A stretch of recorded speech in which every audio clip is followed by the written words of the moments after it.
You are currently exhausting your brain by treating a simple trip to the grocery store like a high-stakes espionage mission. Right now, as you watch this, your mind might be running a background diagnostic check on every social interaction you've had this week. You don't just walk into a room, you calculate it. You don't just talk, you rehearse. This isn't just shyness, it is an active, invisible, and incredibly sophisticated set of survival mechanisms that millions of highly intelligent minds perform every single day without anyone else ever noticing. If you've ever felt completely isolated in a crowded room, brace yourself. By the end of this video, you will understand exactly why your brain works this way, and more importantly, how to turn down the volume of the noise. But first, we need to uncover the very first secret habit, one that starts hours before you even leave your house. Secret number 1 is the pre-event scripting. While most people simply get dressed and walk out the door, a person with social anxiety has already lived through the entire evening 5 times in their head. They construct elaborate mental scripts for conversations that haven't happened yet. They predict the questions, formulate their answers, and practice the exact tone of voice to sound normal. Here is a wild statistic. Recent psychological data shows that up to 80% of the cognitive load in socially anxious individuals is spent on anticipatory anxiety. That means before you even arrive at the location, your brain has run a full-scale marathon. You are literally exhausted before the event even begins. Think about it. Have you ever spent an hour practicing how you're going to say "here" during a simple attendance call? You're not crazy. You're just pre-scripting. And wait until we get to habit number 3 because it explains the exact physical layout you choose to survive these moments. That brings us directly to habit number 2, the environmental posture check, or what psychologists call micro-mapping. When someone with social anxiety enters a coffee shop, a party, or an office, they aren't looking for friends. They are instantly scanning the geometry of the room. They identify the exit routes, calculate the distance between the tables, and instinctively position themselves with their back against a solid wall. Why? Because it eliminates the threat of the unknown. If no one can walk up behind you, your brain only has to monitor a 180-degree field of vision instead of a full 360. It's an evolutionary defense mechanism. If you find value in knowing these subconscious patterns, hit the subscribe button right now because we drop deep psychological breakdowns every single week. Now, observe the contrast here. To an outsider, you look like you're just casually sipping your latte. But internally, your brain is running an advanced security protocol. This brings us directly to habit number 3, the ghost typing shield. Think about this. You're standing in an awkward hallway or waiting for a friend in a public square. What do? You pull out your phone. But here is the secret. You aren't actually looking at anything.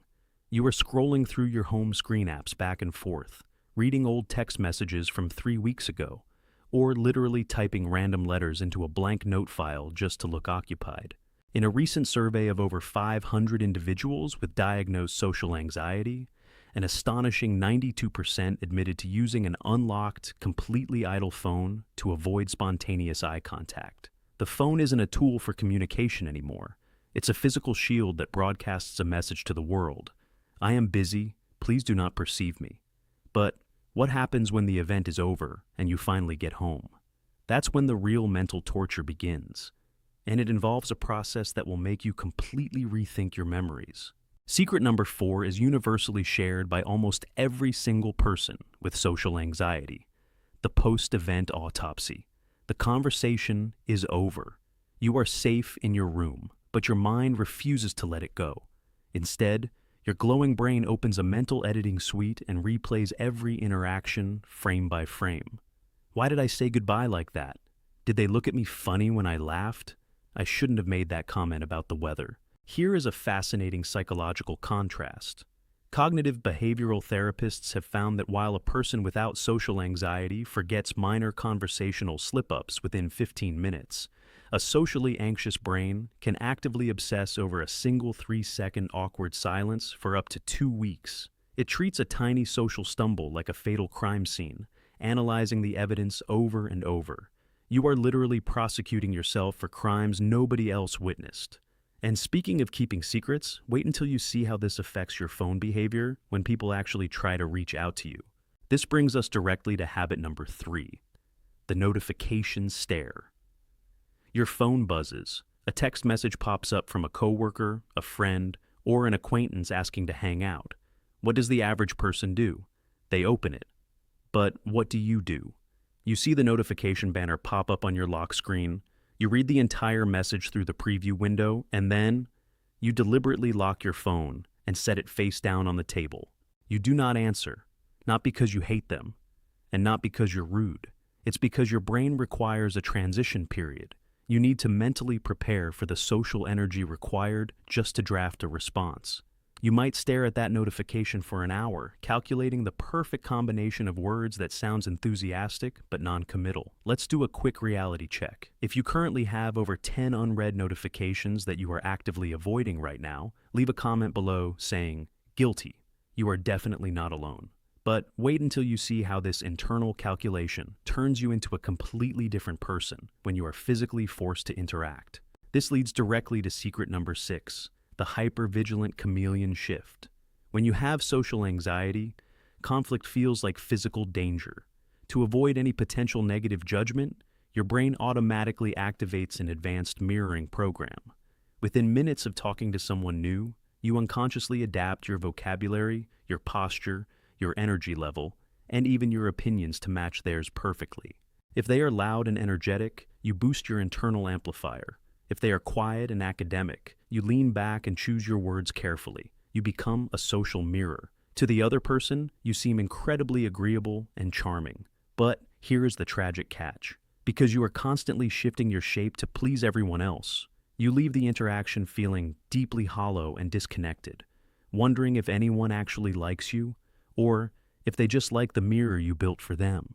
And this extreme energy drainage causes the final, most severe secret habit that happens when the social battery completely bottoms out. That brings us to the final, most defining secret habit, the invisible Irish exit. You are at a social gathering. It's been an hour. Your pre-scripting failed, your environmental scanning kept you on high alert, your phone shield is dead, and your chameleon shift has completely wiped out your battery. You don't say goodbye to anyone. You don't make a grand announcement.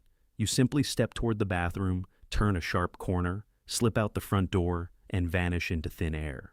To your friends, it looks like a sudden disappearance. They might think it's mysterious or even inconsiderate, but in reality, it is an act of pure emotional survival. When a person with social anxiety reaches their absolute limit, their nervous system enters an emergency shutdown sequence. Staying for even 5 more minutes to say individual goodbyes feels like trying to run an extra mile with a broken leg. You leave because you have to protect what little piece of your mind remains intact. If you recognize yourself in these 7 hidden behaviors, you are not broken. You belong to a massive, quiet group of incredible observers who experience the world with maximum intensity. Now that you know the hidden code behind your actions, you are finally in on the secret. But it leaves us with one haunting question to ponder tonight. If everyone around you is secretly playing the exact same character just to blend in, who is actually running the room?